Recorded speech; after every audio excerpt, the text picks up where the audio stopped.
بسم اللہ الرحمن الرحیم نحمدہ ونصلی علی رسولہ الکریم وعلی آلہ واصحابہ اجمعین اما بعد۔ ناظرین، مالیاتی فقہ کے دروس کا سلسلہ شروع ہے۔ آج کا درس یہ درس نمبر 26 ہے۔ آج کے درس میں ہم انڈیوائیڈڈ شیئر، جس کو فقہ میں مشاع حصہ کہا جاتا ہے، اس کی خرید و فروخت کی تفصیل ذکر کریں گے۔ تو اس سبق کا عنوان ہے the rules of sale of undivided share. سب سے پہلی بات تو یہ ہے کہ جو مشاع ہے، جو انڈیوائیڈڈ شیئر ہے، تو فقہ کی اصطلاح میں اس کا مطلب یہی ہے کہ ایسا حصہ جو تقسیم شدہ نہ ہو، بلکہ پورے اثاثے میں یا پوری چیز میں پھیلا ہوا ہو۔ تو پھیلا ہوا حصہ اس کو مشاع حصہ کہا جاتا ہے۔ اسی طرح کسی چیز کا فیصدی حصہ یعنی پرسنٹیج جو ہے، یہ بھی مشاع حصہ کہلاتا ہے۔ ہم مثال کے طور پر لیتے ہیں کہ ایک زمین ہے، تو اس زمین کا آدھا حصہ اگر کوئی بیچتا ہے تو یہ مشاع کی بے ہے، انڈیوائیڈڈ شیئر کی بے ہے۔ اس طرح کوئی چیز ہے، اس کا 10 یا 20% کوئی بیچتا ہے کسی اور کو، تو یہ بھی مشاع کی بے کی اور انڈیوائیڈڈ شیئر کی ایک صورت ہے۔ تو پہلی بات تو یہ ہے کہ جیسے کہ یہ بات جائز ہے کہ ایک شخص اپنی پوری کی پوری چیز، مثلا زمین، گاڑی، کوئی اور چیز، جیسے کہ پوری چیز فروخت کرنا جائز ہے، تو اسی طرح کسی چیز کے مشاع حصے یعنی انڈیوائیڈڈ شیئر کو فروخت کرنا بھی درست ہے۔ اور زمین میں جیسے کہ انڈیوائیڈڈ شیئر کی خرید و فروخت درست ہے، تو زمین کے علاوہ دوسری چیزوں میں بھی اس کی اجازت ہے کہ آدمی اس کا کچھ حصہ بیچ دے اور کچھ حصہ اپنے پاس رکھ لے۔ البتہ عام بے کا جو اصول ہے کہ اس میں مبیع ان جو آؤٹ سولڈ ہے، جو سبجیکٹ میٹر ہے، جیسے کہ اس کا معلوم ہونا عام خرید و فروخت میں ضروری ہے، تو مشاع حصے کی خرید و فروخت میں بھی یہ ضروری ہے کہ وہ جو حصہ ہے وہ متعین ہو، اس کی مقدار معلوم ہو۔ مثلا ایک شخص دوسرے سے کہتا ہے کہ میں اپنی اس زمین کا آدھا حصہ آپ کو بیچتا ہوں، تو یہ ٹھیک ہے، کیونکہ مشاع حصہ جو ہے وہ متعین ہے۔ لیکن اگر ایک شخص دوسرے کو کہتا ہے کہ میں آپ کو اپنا جو میراث کا حصہ ہے وہ بیچتا ہوں، اور اس مجلس میں یہ معلوم نہ ہو کہ وہ میراث کا حصہ اس کا کتنا بنے گا اور کل زمین کا کتنا فیصد ہوگا، وہ معلوم نہ ہو، تو یہ خرید و فروخت درست نہیں ہوگی، فاسد ہوگی۔ اس کی وجہ یہ ہے کہ اس میں مبیع کی مقدار معلوم نہیں ہے۔ اب اس مسئلے کو آگے بڑھاتے ہیں تو جو مشاع چیز ہے، انڈیوائیڈڈ شیئر ہے، اس کی فروخت کرنے کی دو صورتیں ہیں۔ ایک تو یہ ہے کہ ایک آدمی ہے اور وہ پورے طور پر کسی ایک چیز کا مالک ہے اور وہ اس چیز میں سے اس کا بعض حصہ فروخت کرتا ہے، تو ایک صورت تو یہ ہے۔ دوسری صورت یہ ہے کہ ایک سے زائد افراد ہے اور وہ ایک چیز کے مشترکہ طور پر مالک ہیں، اور ان میں سے ایک شریک جو ہے وہ اپنا حصہ فروخت کرتا ہے، خواہ وہ کسی اجنبی کو فروخت کرے یا اپنے کسی دوسرے پارٹنر کو فروخت کرے،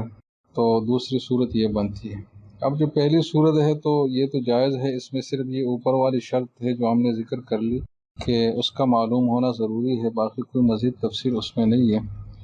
لیکن یہ جو دوسری صورت ہے جس میں ایک سے زائد افراد ہے اور وہ ایک چیز میں شریک ہے اور ان میں سے ایک فرد اپنا حصہ جو ہے وہ کسی اور کو بیچتا ہے، تو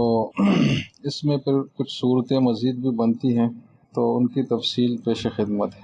پہلی صورت یہ ہے کہ اگر ایک چیز میں ایک سے زائد افراد اس طرح شریک ہو گئے ہیں کہ ایک کی چیز دوسرے کی چیز کے ساتھ خلط ہو گئی ہے، خود بخود خلط ہو گئی ہے، یا خود بخود تو نہیں، دونوں نے آپس کی مرضی سے اپنی چیزوں کو آپس میں خلط کر لیا ہے، اور وہ خلط کرنا بھی اس طریقے سے ہے کہ ہر چیز کی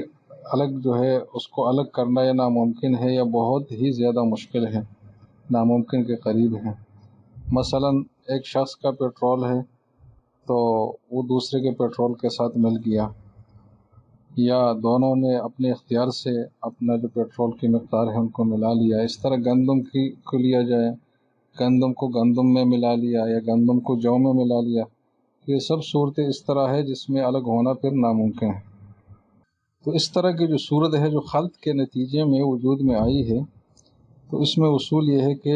ایک شریک اگر اپنے دوسرے کسی شریک کو اپنا حصہ بیچتا ہے تو اس میں تو کوئی حرج نہیں ہے، لیکن اگر ایک شریک اپنے شریک کے علاوہ کسی اجنبی آدمی کو، تیسرے آدمی کو اپنا حصہ بیچتا ہے، تو اس میں ضروری ہے کہ دوسرے شریک کی مرضی بھی شامل ہو۔ دوسری شریک کی مرضی سے وہ ایسا کر سکتا ہے، اگر اس کی مرضی شامل نہ ہو تو وہ ایسا پھر نہیں کر سکتا، اس کی بے فاسد ہوگی، ناجائز ہوگی، اور اس کو ختم کرنا ضروری ہوگا۔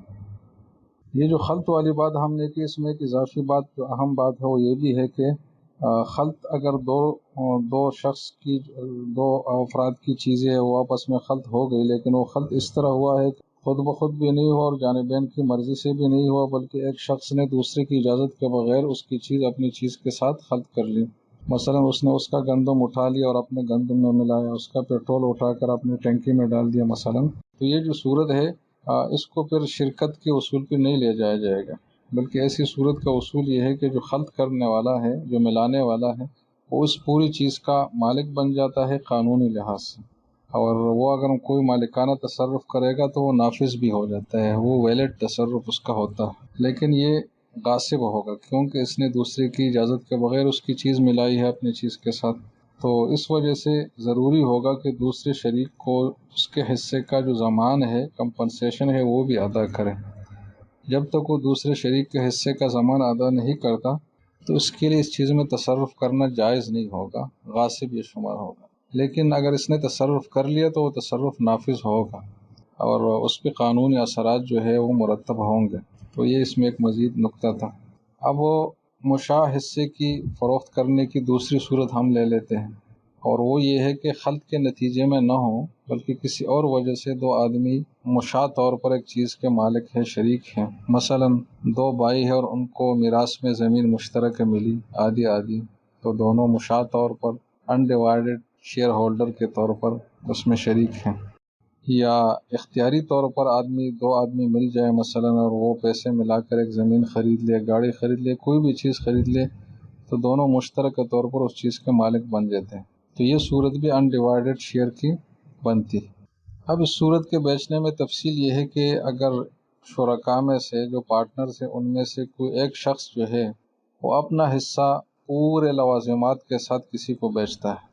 مثلا زمین مشترک تھی تو زمین کے اوپر درخت لگے ہوئے ہیں، زمین کے اوپر تعمیر بھی مشترک ہے، تو ایک آدمی اپنا جو زمین کا حصہ ہے وہ بھی بیچتا ہے اور تعمیر کا جو حصہ ہے وہ بھی بیچتا ہے، اور جو اس کے اوپر درخت لگے ہوئے وہ بھی بیچتا ہے کسی اجنبی آدمی کو، تو اس میں بھی کوئی حرج کی بات نہیں، یہ دوسرا پارٹنر جو ہے اس پہ اعتراض نہیں کر سکتا، کیونکہ اس میں حقیقت میں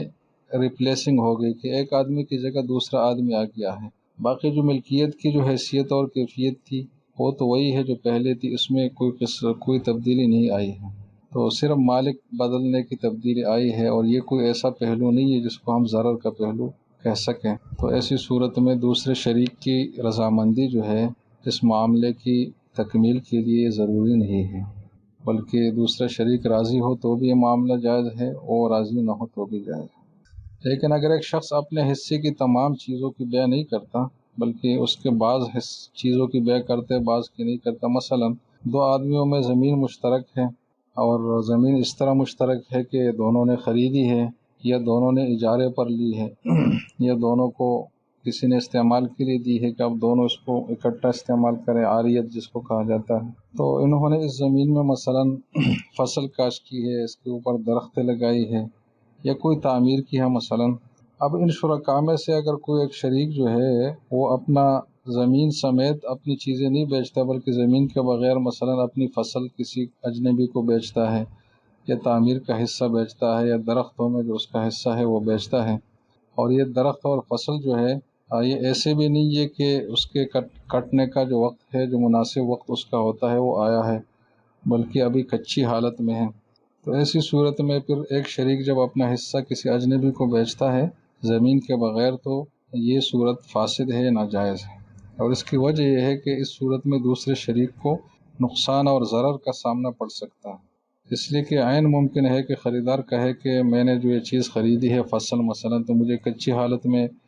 کاٹنی ہے، مجھے چاہیے، درخت بھی مجھے ابھی چاہیے، تو جب وہ اپنا حصہ کاٹے گا تو اس میں دوسرے کا حصہ بھی کاٹے گا کیونکہ تقسیم تو ہوا نہیں ہے، تو دوسرے شریک کا حصہ بھی قبل از وقت کٹ جائے گا، اور یہ یقینی بات ہے کہ اس کے لیے ضرر کا باعث ہے۔ تو اس میں چونکہ یہ بیع ضرر پر مشتمل ہے اور فقہ کا یہ اصول ہے کہ جو بیع بھی ضرر کا باعث ہو، خواہ وہ بیچنے والے کے لیے ہو، خواہ وہ خریدنے والے کے لیے ہو، خواہ وہ کسی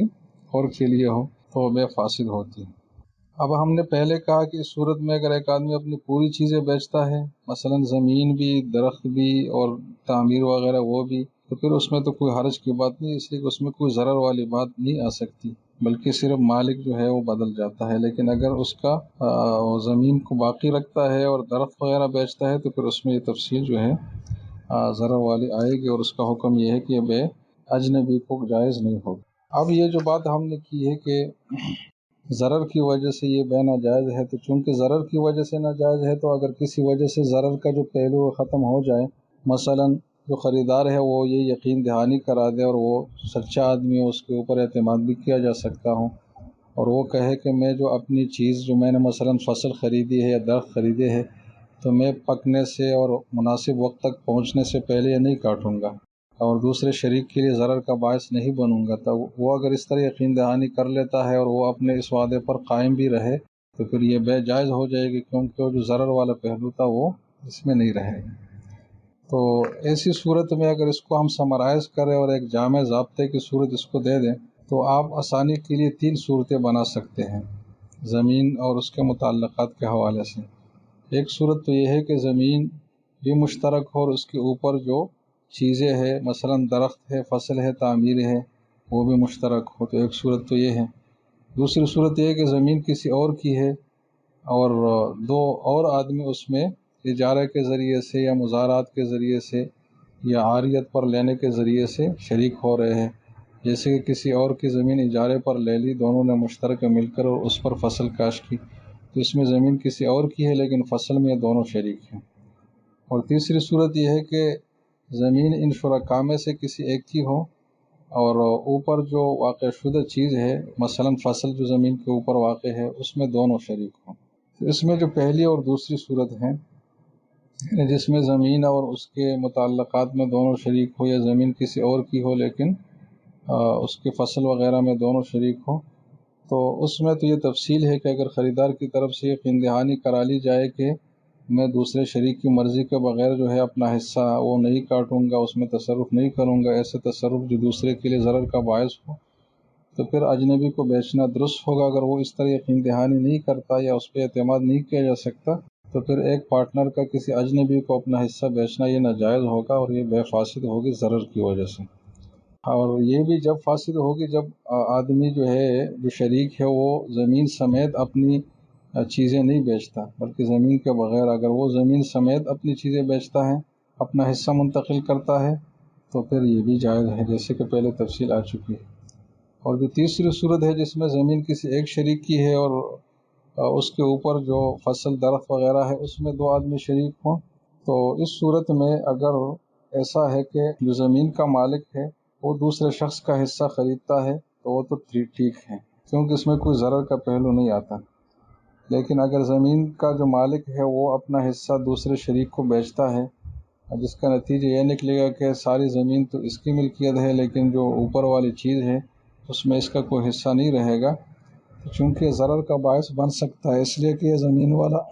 کہہ سکتا ہے کہ آپ اپنی چیزیں ہٹا رہے میری زمین سے، تو دوسرے فریق کے لیے ضرر کا حصہ بن سکتا ہے، ضرر کا باعث بن سکتا ہے، تو یہ صورت پھر درست نہیں ہوگی۔ تو گویا کہ ایک جانب سے اگر بے ہے کہ اگر صاحب زمین اپنا حصہ دوسرے کو بیچتے تو یہ جائز ہے، نہیں یہ جائز نہیں ہے کہ صاحب زمین اپنا حصہ دوسرے شریک کو بیچے، البتہ یہ جائز ہے کہ دوسرے شریک کا حصہ جو ہے وہ زمین کا مالک خرید لے اور پورے کا مالک بن جائے۔